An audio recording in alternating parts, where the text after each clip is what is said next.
जब हमारे ऊपर कोई एहसान करता है तो हमें वो एहसान याद रखना चाहिए, ये मानवता है और इसको नैतिकता भी कहते हैं। और अगर हम किसी का नमक खाते हैं, नमक खिलाने का, जब उस नमक का फर्ज अदा करने का वक्त आता है, जिसका नमक खाया अगर वो मुसीबत में, तो उसका साथ हमें देना चाहिए, यही कहती है मानवता। और लेकिन भारत में ऐसा नहीं है। इजराइल और हमास के बीच में जो भी चल रहा है युद्ध, सभी को पता है, पूरी दुनिया वाकिफ है इससे। लेकिन भारत में यहाँ पे भी इसे दो भागों में बांट दिया गया, एक तो राजनीति और एक धर्म में बांट दिया गया है। नमस्कार हिंदुस्तान, कैसे हैं आप लोग? ध्यान रखिएगा अपना। कोरोना ग्रस्त लोगों के लिए विनती करो और कोरोना के नियमों से खिलवाड़ बिल्कुल मत करो। एक समझदार और जिम्मेदार नागरिक होने की जिम्मेदारी निभाओ, क्योंकि कोरोना ने बहुत बुरी तरह से दबाई मचाई है, ये किसी से छुपा हुआ नहीं है। और अब बात करते हैं इजराइल युद्ध की। इजराइल का जो भी हो रहा है हमास के साथ, बात आती है भारत की उसके साथ खड़ा होने की, तो नैतिकता और मानवता और एहसान जो है हिंदुस्तान पे इजराइल को निश्चित रूप से भारत को इजराइल के साथ खड़ा होना चाहिए, क्योंकि इतिहास कुछ ऐसा ही कहता है। भले हमने देखा हो या ना देखा हो, इजराइल जैसे देश का विरोध लोग हमारे देश में तो खासकर इसको धर्म और राजनीति में बांट दिया, यहाँ पे भी। जबकि सबको पता है कि भारत में का जब भी युद्ध हुआ है, 1962 चीन का हो, या युद्ध 1971 हो या 1999 हो, सब युद्धों में जितने भी युद्ध हुए हैं, इजराइल ने भारत का बेशर्त खुल के समर्थन किया है, पुरजोर उसका साथ दिया है, उसका समर्थन किया है और उसके साथ खड़ा रहा है। तो आज जब इजराइल के साथ भारत का खड़ा होने का वक्त आ रहा है, तो भारतीय लोग अपनी औकात दिखा रहे हैं। उसको कोई धर्म से जोड़ा है, कोई उसको राजनीति से जोड़ा है, जबकि ये सरासर गलत है।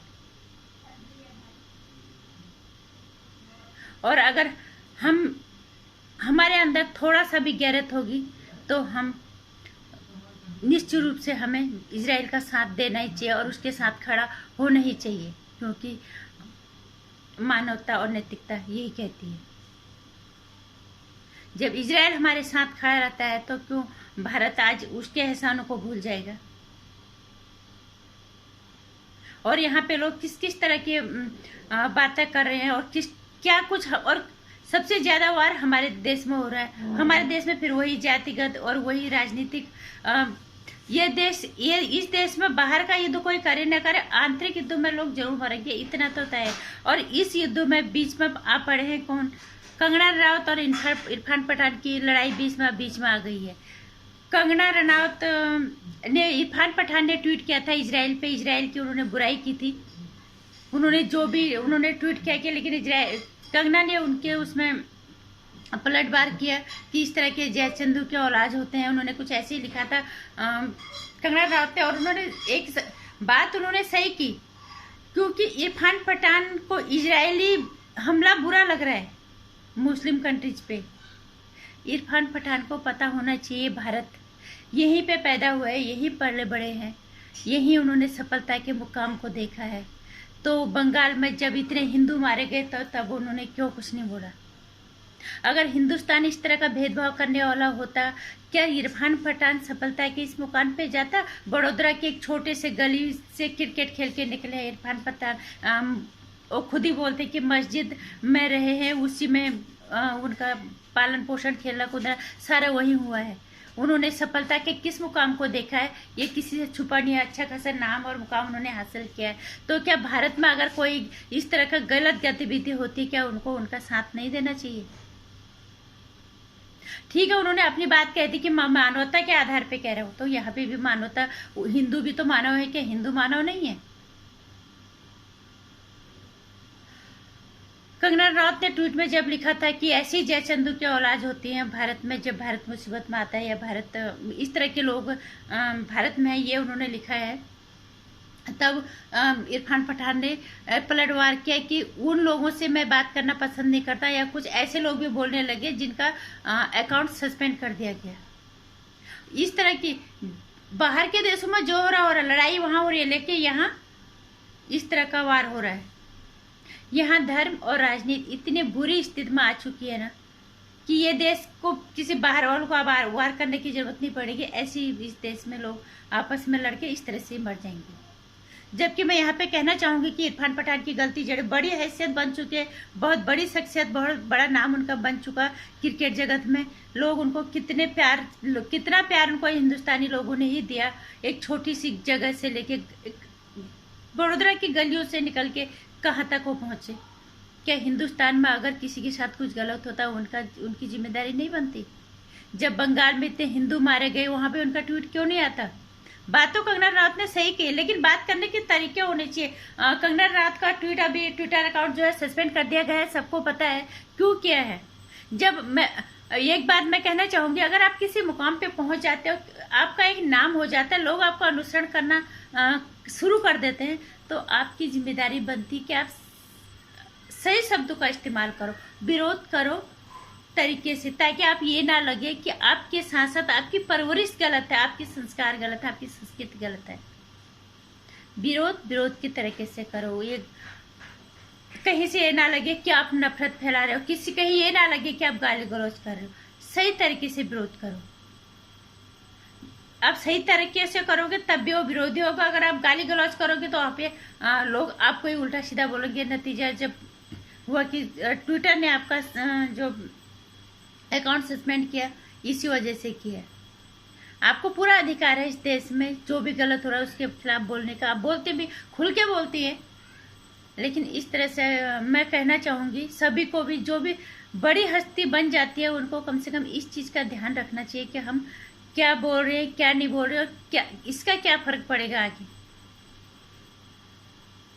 गलती कंगना रनावत यहाँ पे गलत नहीं है। उन्होंने बिल्कुल सही कहा कि इरफान पठान ने, जब हिंदुस्तान में ये सब होता है, जब यहाँ पे हिंदू के साथ कुछ गलत होता है, तो क्यों नहीं इरफान पठान बोलते हैं। उन्होंने बात गलत नहीं की, लेकिन बात करने वो थोड़ा सा बात गलत तरीके से कह देते हैं, लेकिन इसलिए लोग उनको निशाने पे ले लेते हैं हर बार, क्योंकि उनकी भाषा थोड़ा गलत होती है। उस भाषा को, अपनी शैली को सही करना पड़ेगा, अपनी भाषा को सही करना पड़ेगा, जिससे कि आपके घर की के माहौल का पता चले, आपकी संस्कृति का, आपके संस्कारों का पता चले। बहुत कुछ पता चलता है आपकी बातों से। आराम से भी विरोध हो सकता है, बिना किसी नफरत फैलाए, बिना किसी गाली गलौज के भी विरोध हो सकता है।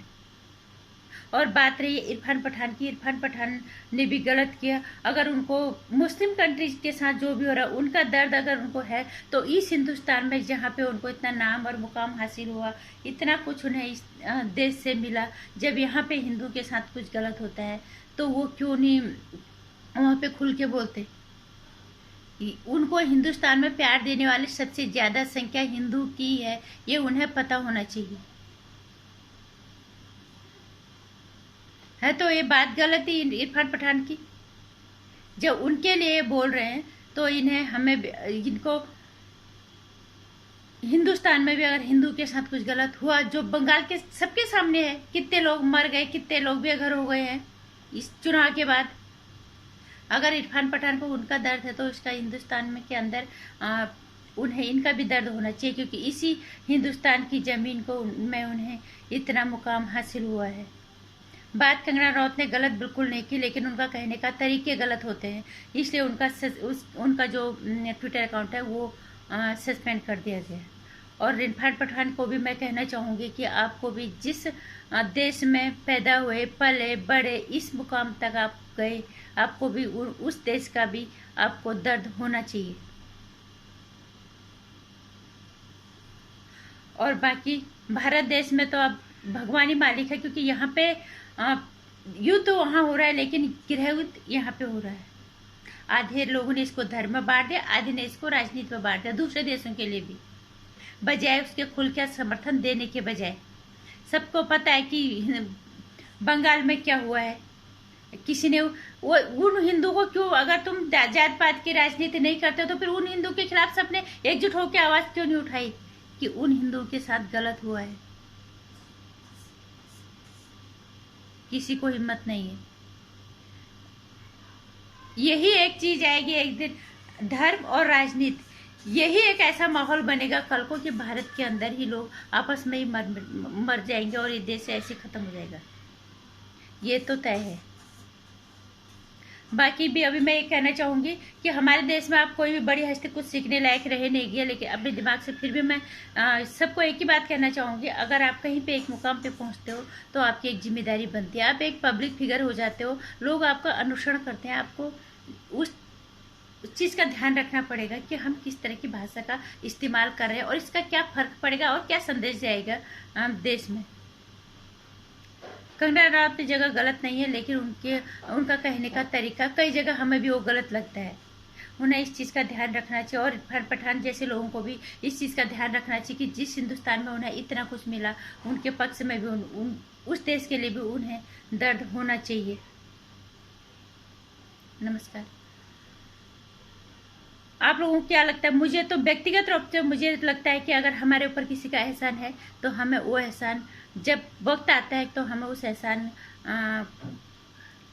को लौटाने का तो हमें लौटाना चाहिए, और हम पूरी तरह से समर्थन करते हैं इजराइल का। और बाकी आपको क्या लगता है ये आप सोचो, हर किसी इंसान की अपनी अपनी सोच है। वैसे भी हिंदुस्तान में आप सब पता नहीं कितनी सोच वाले लोग हो गए, एक सोच तो है ही नहीं, कम से कम राष्ट्र के लिए तो बिल्कुल ही। बाकी मेरी वीडियो में अगर कुछ अच्छा लगा तो लाइक कर देना, चैनल को सब्सक्राइब कर लेना, आने वाली वीडियोज़ की जानकारी के लिए घंटी आइकन प्रेस कर लेना।